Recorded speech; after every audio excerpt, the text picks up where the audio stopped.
I grew up in rural Canton, New York, which is a small town about 2.5 hours north of Syracuse. I've always loved playing sports, and when I was younger, hockey was my favorite. During the wintertime, I'd come home after school and I'd skate on a rink in my yard. In the summer when I was bored, I'd go outside and throw a ball against the side of my house, or I'd shoot on a goal that my dad made me. Back then I was on the second or third line, so I'd imagine that I was older now, and I had the ball with 10 seconds to go in a tie game. I'd pretend like I dished the ball off to somebody, I'd get it back, I'd shoot and I'd score.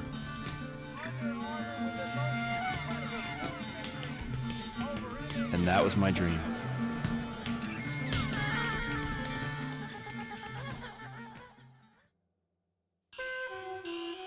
I was a late bloomer physically, so in order to get any playing time or even make the teams at all, I started to develop a grinder mentality. When my athleticism finally started kicking in later in high school, combined with this work ethic, I really started to make things happen. Dave Bradman was my high school coach, and there was a couple times that he went out of his way to help me stay connected to the game. At the end of my junior year, he packed a bunch of us into his van and drove us down to Syracuse to the Carrier Dome to see the NCAA Final Four. This was the very first Division I lacrosse game I ever went to see.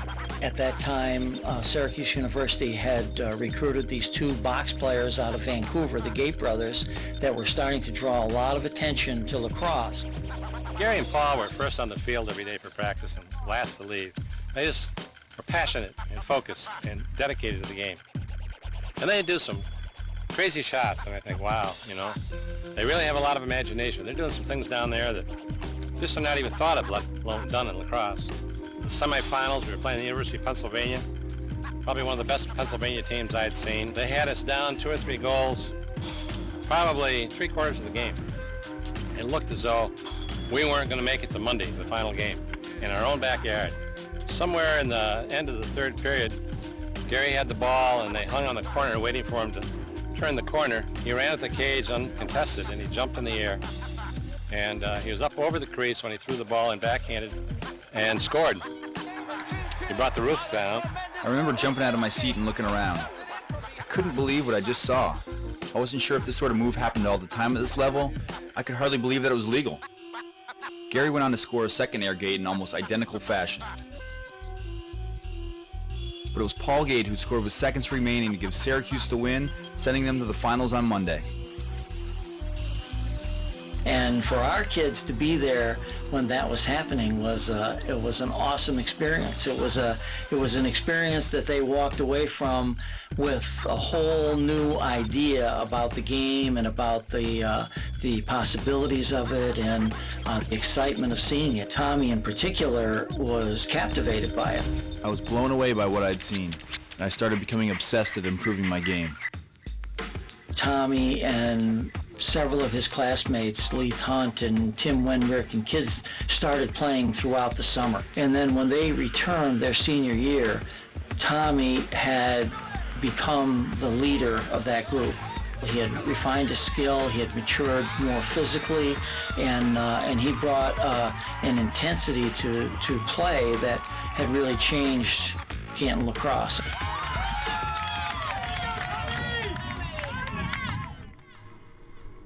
I wasn't recruited by a lot of colleges, and my priority was to go to the best academic school that I could. So I chose Bowdoin College, a small Division III school in Brunswick, Maine. And although the athletic program at Bowdoin isn't as intense as a lot of Division I schools, it gave me an immediate opportunity to play. I began the season on third line midfield, but after the second game I found myself starting at attack. We had a lot of success while I was at Bowdoin. In my first year we won the New England ECAC Championship by defeating Williams College. My sophomore year, we came back with a lot of confidence, but our cockiness got the better of us, and we got knocked out in the first round of the playoffs. During my junior year, the team had a renewed focus, but we came up a goal short, losing in sudden death to Middlebury College.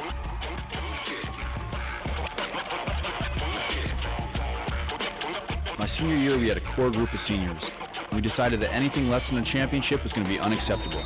We started the season at 2-5. But we were able to pull it together, and we went undefeated, finding ourselves once again matched up against Middlebury College in the New England ECAC Finals. This time we left Vermont as champions. The success that we had at Bowdoin really taught me to believe in myself. And what I learned was, if there's something that I want, It's not a matter of if I can achieve it, but rather, am I willing to do what it takes to make it happen?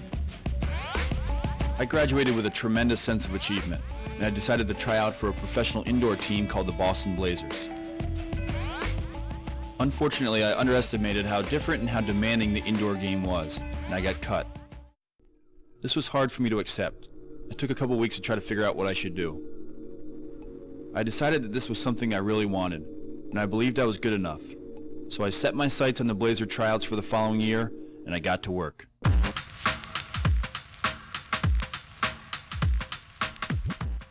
So I started running to improve my endurance. I started lifting to increase my strength. I started to pay more attention to what I was putting in my body because I wanted to do everything that I could to make that team. But the one piece that was most important was also the hardest to address, and that's learning the indoor style of play.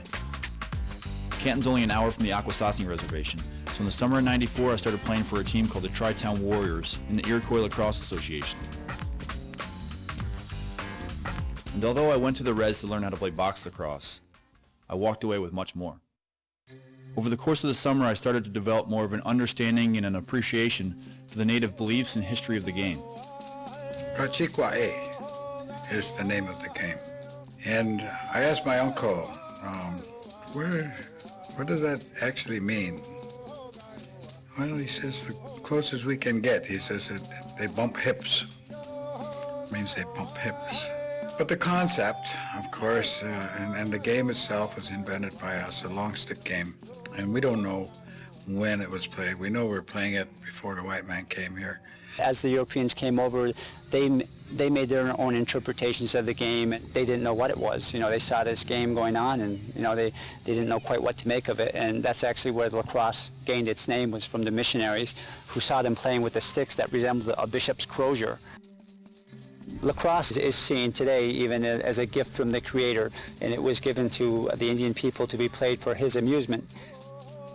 Lacrosse was sometimes used to settle disputes between the Indian nations that existed here prior to the contact with the Europeans. Instead of going to war, for example, you might have a lacrosse game, and the people believed so strongly in the connection with the Creator that they felt that His decision on the game would indicate the decision of the dispute. There was a very rigorous training regime. There were the sweats to purify your body so that your effort was the very best that you could put forth on the field. The origin and the first use of it is a medicine game. It can be played for the welfare and the health of individuals, or even nations, or even the world. Play hard. I mean, that's what they want in the medicine. They want a hard game, because you're entertaining the Creator, you know. Viewing a medicine game from afar, one would notice that for goals, there are two stakes placed at either end. A lot of times they have feathers hanging from the top or some kind of decoration, and that there are no boundaries. The boundaries are maybe the natural boundaries of a field. Someone builds a fire right near the field. They give words of acknowledgement in the native language for the lacrosse players and for safety. And all lacrosse players, whether they're 2 years old or 80 years old, they bring the lacrosse sticks and they circle them around the fire. And it's a beautiful sight. It doesn't matter who wins. There's no winner. I mean, someone who will win, but it doesn't make any difference. You're in there for the welfare of somebody. You know, that's what you're there for. As each theology has objects that hold much sacredness, for the Haudenosaunee, the lacrosse stick is one of our sacred items.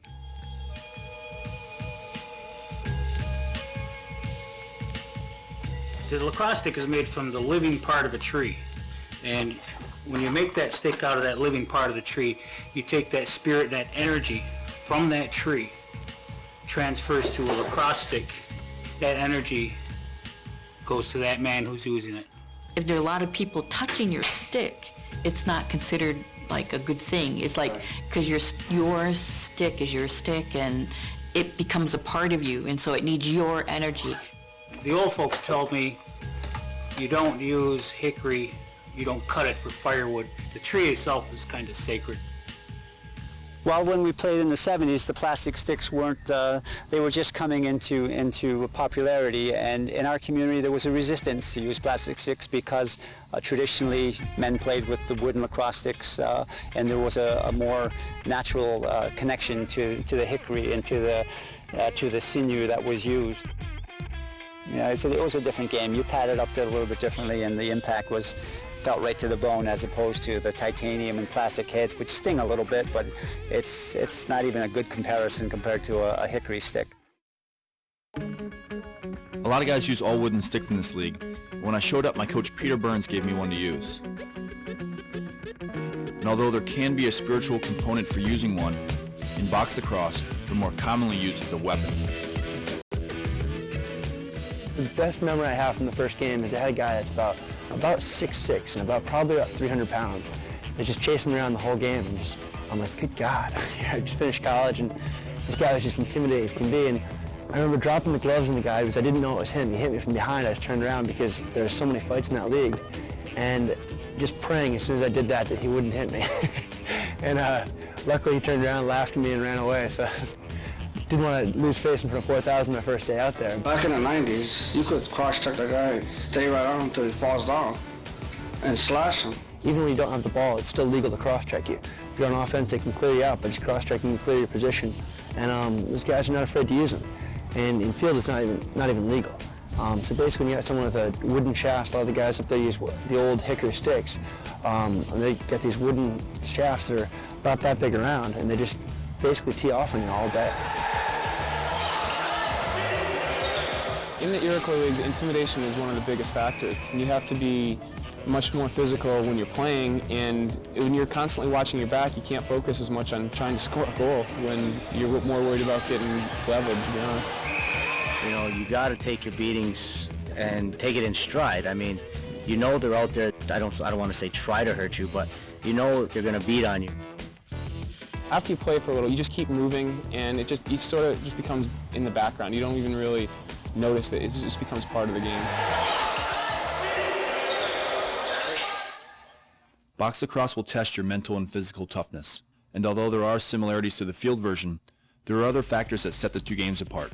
Well, the rules are different, and you'll find that box lacrosse is somewhat of a faster pace in generally speaking, but with the shot clock you have to go to the cage and try to get the shot on net within 30 seconds, and the ball turns over quickly because it rebounds off the goalposts as well as the end boards and the glass. There's a lot more transition, and it's a fun sport to watch from a spectator's point of view. Kind of started in Canada because they had these arenas, they had these ice arenas, and in the summer they were just sitting there. First thing you know, there was box lacrosse. The box would be similar to taking football and moving it to arena football. You condense the game down, and it makes everything happen at a much quicker level. I know that kids that learn the field game and then are introduced to the box game, their skills get better much faster, and they become very potent offensive players by playing the box game. It's one of the best things about playing on the reservation. You truly learn how to become a scorer as opposed to just sort of whipping it at the net. This was a blue-collar sport. It was like boxing. The same fan that went to boxing went to box lacrosse.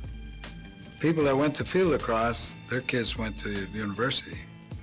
Although, field lacrosse is our game. We invented it. Field lacrosse doesn't occupy the same status in our community as box lacrosse does, but lacrosse is certainly the national sport of the Mohawk Nation.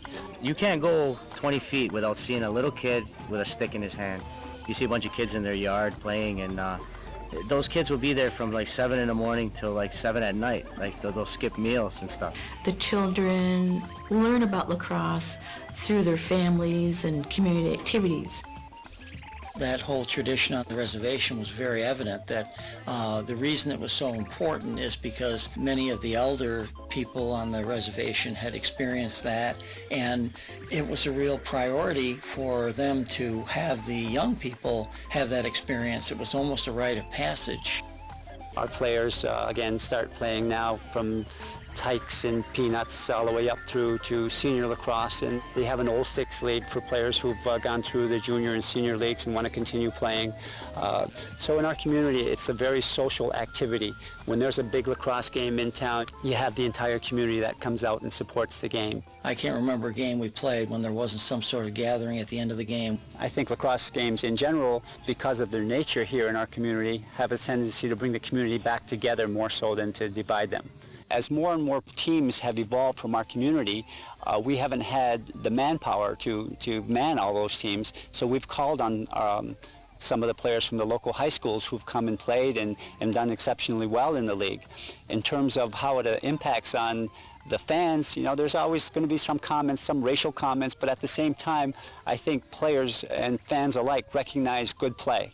People became instant friends on the reservation to us, just because we could play the game that they took so seriously. Equipped with a better understanding of box lacrosse and the confidence of training for a year, I went back to Boston, and this time I made the Blazers.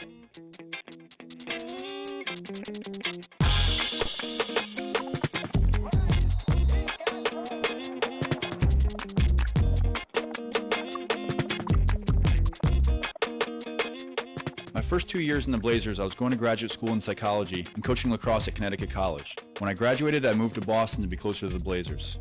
I spent the year coaching and doing different jobs at Mount Ida College, but when the Boston team suspended operations, something clicked, and it all came into focus. This is what I love and this is what I want to do. So when I got picked up by Baltimore in the disbursement draft, I packed up my car and I moved to Maryland. I found myself on one of the league's worst teams. But all that changed quickly with the addition of Gary Gate. I'm always trying to improve my game. And it doesn't matter if you're trying out for a middle school team or you're a perennial All-Pro. Good lacrosse players at any level are constantly working to develop their skills. And you can grow up in the country or in the city. As long as you're a little bit creative, you can always find a place to play. Year-round, pretty much, I always had my stick in my hand just because I wanted to become a better player. A chimney, it was a brick wall that I'd throw against constantly. So I would, I was just really into getting better. It was something I enjoyed playing. I had a bunch of trees in a row at my house. I had about 5 trees down the line, and I would run up to them full speed and do dodges on all the trees, and I wouldn't make the decision what dodge I was going to do until I got there. And that really helped my footwork, my stick skills, switching hands, stick protection. Becoming a better player is got to be really, really important for all lacrosse players, no matter how good you are. Well, I was very fortunate as a kid to have a nice block wall and a paved area in front of it so I could shoot and practice off of that and the ball would come right back to me. But there's other times out there where you don't have the wall and you don't have the paved area, so the ball doesn't come back, and that's when you need to be creative. Much like Canadian box lacrosse is played in a confined area with smaller goals, when you shoot at a smaller target, it forces you to refine your skills. We've got a mini goal set up in our backyard, and I play a lot of showdown with my roommate. Sometimes kids from the neighborhood come by and they jump in with us. The beauty of the mini goal is you can really take it with you, and you can play whenever you want. Growing up as a young kid, the way I really learned how to become a good lacrosse player and how I learned how to learn the game was by watching great players that were older than me that had developed skills over the years that I couldn't perform yet.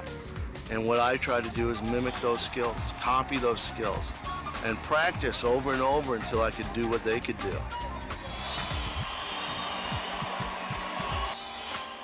Success on the field comes when we're confident in our abilities. Whether it's thrown against the wall, practicing our stick tricks, or just messing around in our backyard, these are all ways that we develop confidence in our skills. I've been on a few championship teams, luckily, and the one thing I have noticed is when you get in the locker room, you're just psyched to be there. You're psyched to be with your friends, and that directly relates to winning on the field. Sometimes you start a season with guys you don't know very well. On the wings, you got guys like me coming from Baltimore. You have some that are moving down from Canada. You have others that are commuting from Long Island. So it's important to spend some time to get to know each other. In 2000, I asked to be traded to the Philadelphia Wings. And right from the start, I was impressed at how much like a family it was.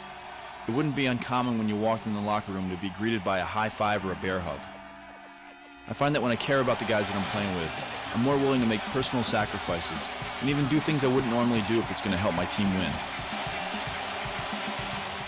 I used to prepare for games by listening to my Walkman and blocking out distractions.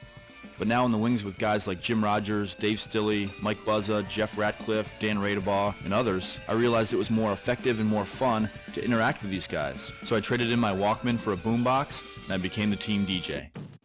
Being friends off the field is very important. It's keeping close with your teammates. Because in a game, when your teammate gets hit, gets slashed, gets maybe knocked to the ground, you want to be there for him, and it gives you an extra feeling like I got to get his back if anything goes down. When you guys aren't friends, it's not always like that. Over the years, I've learned to trust my abilities and found a confidence based on effort and desire as opposed to counting stats. During practice and in workouts, I go as hard as I can to condition my mind and body. Then my pregame focus is all about building an attitude and energy. I love it when you're getting ready for a game and the tunes are cranking, you're jumping up and down. You look around the room at your teammates, you can just see and feel that they're right there with you. You can't help but feel invincible. You get used to working so hard that it becomes a part of who you are, so that no matter how tired you get, you can always dig down and find a little bit more. So when the time comes and you get your chance, you're so engrossed in the game that your offense just comes more naturally.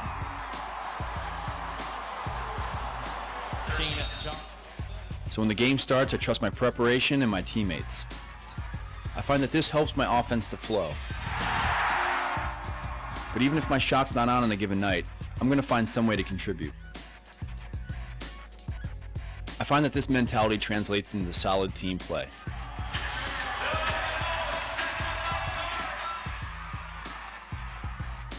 Yeah, the 2001 Wings team was it was a ton of fun. I had just graduated, been playing lacrosse 4 years at Virginia, and I came onto a team that was really exciting. A lot of guys I've heard of, you know, they were kind of idols of mine, and I just remember being, as soon as I got on the team, I was accepted right away, and I just knew it was a great team, a great bunch of guys, because that locker room was just a lot of fun, people laughing all the time, joking, and I just came on the team and tried to do whatever I could to help the team. But I remember 4 games, Tom Ryan would always have his jukebox playing, and Dallas Lake would be doing his weird little things in the corner, and it was just a lot of fun to get to meet a bunch of new guys. First game of the year, they announced me as Jay the Janitor Jalbert, and it stuck pretty quickly.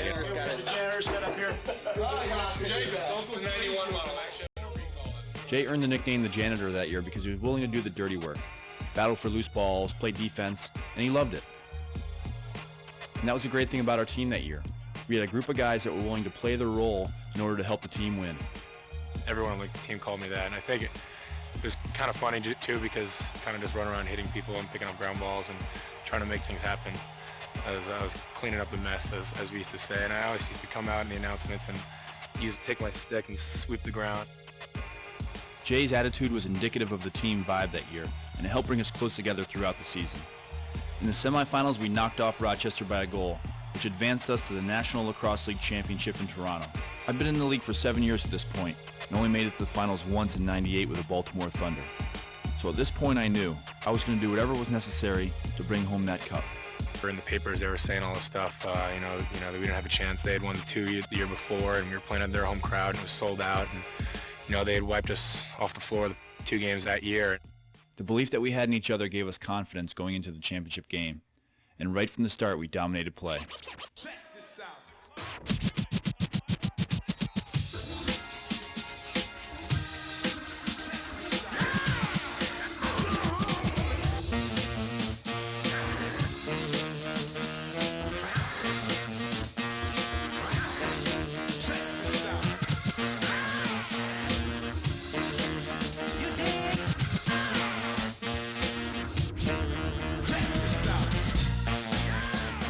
Toronto scored with less than a second to go.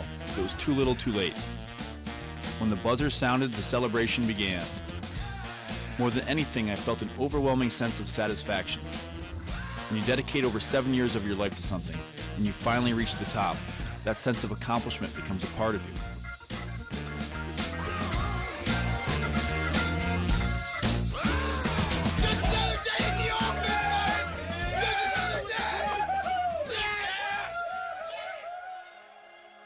There are many different roads to the top.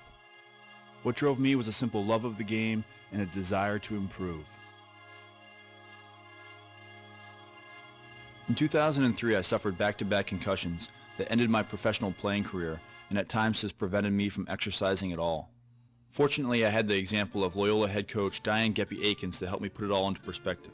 At the time, I was a volunteer assistant under Diane, and she continued to coach despite being paralyzed by an inoperable brain tumor.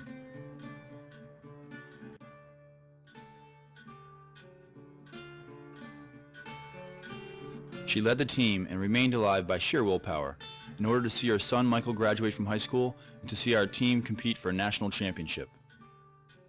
Knowing what she went through to attend practice and games reinforced in my own mind what dedication and determination are all about. Diane died shortly after the season, but the memory of her relentless optimism helps me stay positive in the face of adversity. To replace the rush and intensity of playing, I look to new outlets.